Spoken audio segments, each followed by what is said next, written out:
Hola, sóc en Pere Gil, julivert pels de casa, i sóc el propietari del restaurant Reflux i Cremós de Castellmoixí dels Canonges. Aquests dies de confinament, molts tenim un fons de nevera que ens passa desapercebut perquè potser a vegades ens falta aquella empenta d'imaginació per fer-ne un menú atractiu pels de casa, oi? Doncs ja no ho podeu dir. M'han dit que us proposi una recepta ràpida i aquí la teniu. Us en faig 5 cèntims en un moment. Qui no té a la nevera, per exemple, una llonza de babius ecològica, 4 turmes de basilisc, un pedrer de capibara, una placenta de peresós ibèric i una culata de barracó del vina de rec. Si en comptes de rec la teniu de piscifactoria també serveix, I el calaix de les verdures, qui no hi té? Un manat de falutxes d'Angora, unes carisses bordes les dividrossades o un capdell de patrocols.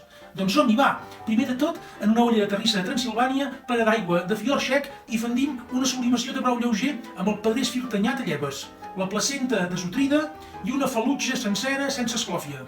En abundant oli de serinda, hi flacem la llonza a llòmines i esmocinem les turmes i recapcillem la culata amb farina de majoc.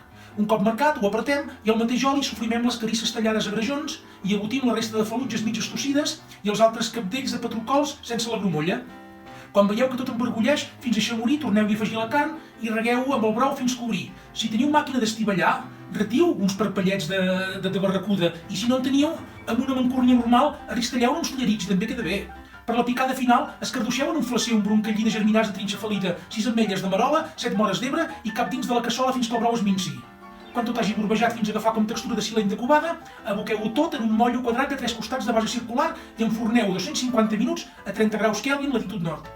I ja estarà. Qui ho diu que cuinar és difícil i que cal dedicar-hi molt temps? Fins a la propera recepta. I com sempre diem els de casa, un estómac bé val una estona.